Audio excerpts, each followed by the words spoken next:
Hi, welcome to 4.2 4.3's flipped classroom lecture on the Golden Age in the East.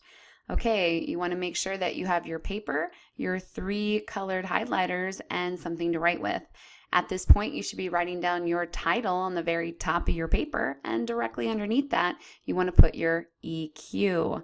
Once you've got both of those things down, then draw a line underneath everything you just wrote for the EQ, and then we're going to keep going. So if you need some time to get that stuff down, then push pause because here we go.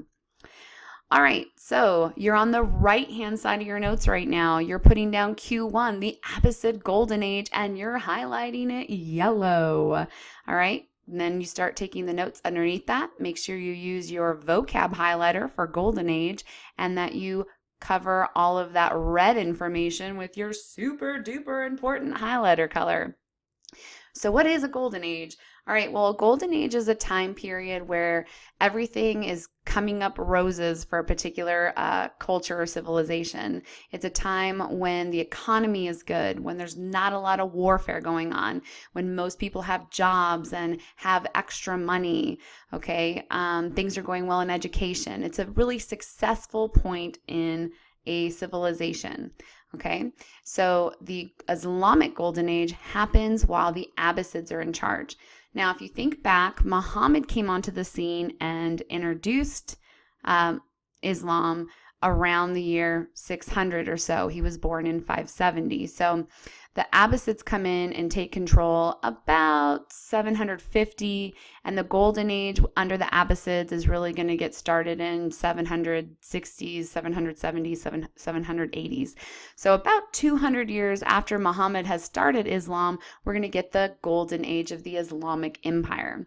All right, there's a few reasons why this Golden Age is possible. One of those is the Abbasids had a standing army at their disposal. That means they don't just have an army that's around when there's a war happening, but even in times of peace, they kept a military and they had them at various posts throughout the Islamic Empire. So anyone that came in and caused any problems or any invaders that were trying to sneak into the borders, they were able to take care of very quickly, making the Islamic Empire relatively stable and safe and trade safe. And so with that safety and peace comes, a time of flourishing and a golden age. All right. Notice that we didn't give you a question for the left-hand side. That's because you guys are getting to the point where you should be able to create your own questions. Remember, your left-hand side questions should always be a level 2 or a level 3 question. That means you cannot answer it with a yes or a no or 1 or 2 words or a short phrase. A level 2 or 3 question is something that takes at least a detailed sentence to answer, if not more. So keep that in mind and make yourself a question for the left. Once you're done with that, draw a line underneath everything you just wrote, and we're going to move on. So if you're not ready, push pause here and finish up with your notes. Okay, just to give you an idea of some of the stuff that comes out of the Golden Age of the Islamic Empire. You guys don't have to write this down. This is just for your information. But it's one of those moments where I can show you, hey, Mrs. Fox, why does this stuff matter to me? It happened so long ago. Well, look at all this stuff that they invented. This is just some of it during the Islamic Golden Age. We use almost everything listed here very regularly today.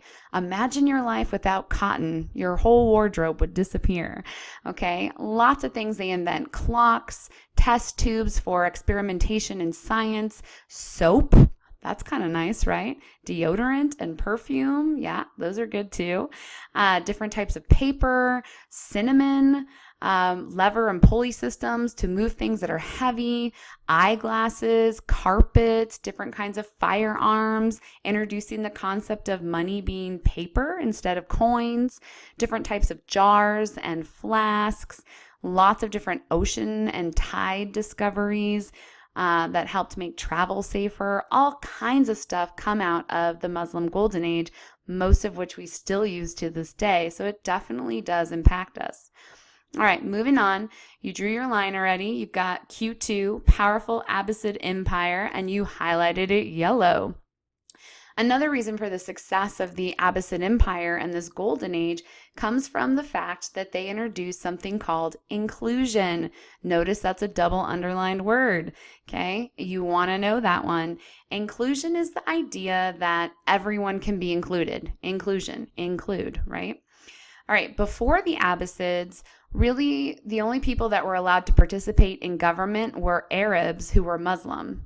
Well, the Abbasids come along and they finally figure something pretty smart out. Well, wait a second.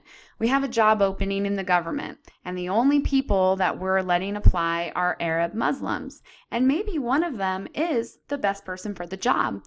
But sometimes none of them are going to be very good at that job. And what if a non-Arab or a Christian or a Jew would be the best person for the job? Why don't we let them apply? Okay, so inclusion is that idea that we're going to let everybody participate in government so that we have a pool of the most talented and amazing and smart people, no matter what their cultural or religious background is. We have the best of the best, and that's going to help our government run smoother. And that's the idea behind inclusion, is that they include everyone, not just Arabs or Muslims. Okay, make sure you highlight everything you need to highlight, create yourself a level 2 or 3 question on the left, and draw a line underneath everything you just put. If you're not ready, push pause, because here we go. All right, Baghdad. Baghdad becomes a super important city. The Abbasids actually make it their capital. They move it from Damascus to Baghdad while they're in charge. And Baghdad becomes a huge trading center. It's on the Tigris River, which makes easy trade because boats can come at least part of the way to get there. And it also allows for crops to actually be farmed because you've got access to river water. So they actually grow rice, sugarcane, different types of fruits and vegetables, including apricots and artichokes. They grow cotton there. So the population starts to grow and grow. In fact, it reaches almost 1 million people, which was a lot of people in one place back then. And as it grows, the trade increases, and you've got goods from China and India and parts of Europe and parts of Africa showing up in Baghdad at the trade markets. Leather goods and carpets and ironwork and perfumes were all available from, people working in the trade centers. One of the things that happens is the Abbasids with this golden age have become really wealthy, and they kind of want to show off their wealth. So they start throwing money at the arts and at education. It's something people are excited about. It was a way to show their wealth and how sophisticated and well their culture was doing. Okay, and so universities and other types of libraries and stuff start getting built. One of those was the House of Wisdom. Notice that's a vocab word along with Baghdad from the title of the slide. Use your highlighters on those. Okay, so the House of Wisdom was a huge library with books from all over the world in it, and scholars came from everywhere. They planned on making the journey just to see the House of Wisdom and be able to study there. It was a very big deal. Go ahead and make your question on the left-hand side of your notes, and when you're ready, then keep going. If you're not quite there yet, push pause, because here we go. All right, draw a line underneath everything you just put for Q3. And notice that now we're on a video clip. I have included a link to this video clip right next to the video you're watching right now. If you just go back to our class website and you're looking on the flipped classroom page where this video was that you are now watching, right next to it is this clip on Baghdad. I highly recommend that you watch it. It's got a lot of good information on Baghdad, some of which might show up on a test or quiz or important writing assignment. Hint, hint, hint. So give it a look and then keep coming with our notes here. So push pause till you're ready. All right, Q4A, Muslim art contributions. Write that down on the right-hand side and highlight it yellow. All right, they're very famous for their geometric designs.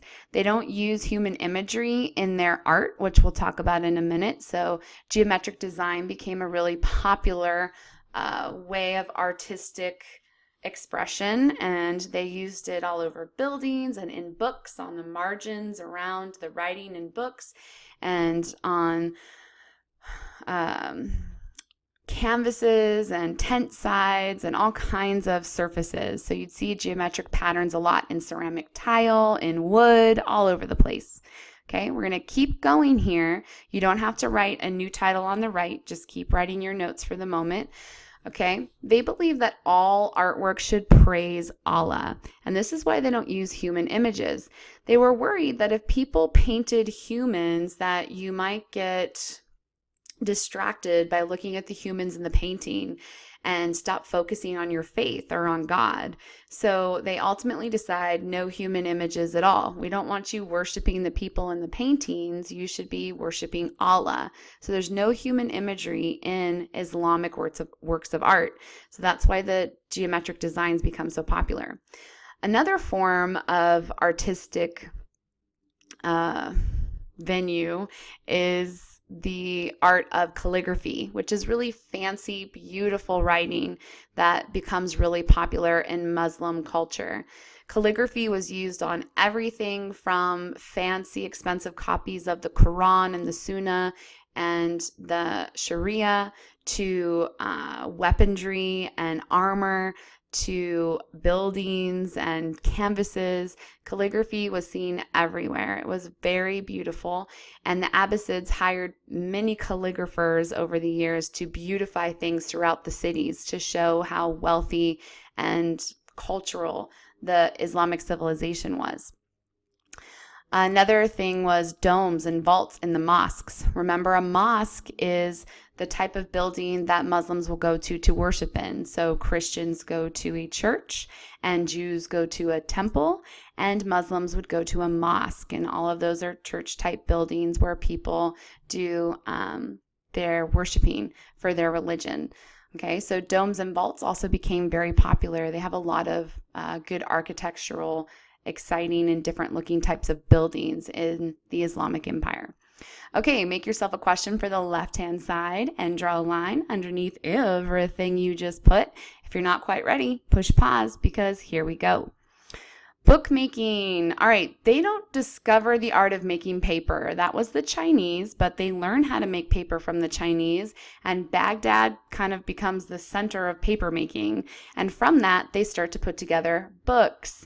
And one of the greatest gifts that they gave Western civilization, that's us over here in America, we're a Western civilization, is they take scrolls and tablets and things that had histories written on them and information written on them from the Greeks and the Romans and the Egyptians that were fading or breaking or falling apart, or in languages that weren't really spoken very much anymore. And they take those and they recopy them all in books in Arabic, which, remember, is the official language of the Islamic Empire. So they're translating all of that stuff into a language that was really widely spoken because the Islamic Empire is so big and so many people spoke Arabic.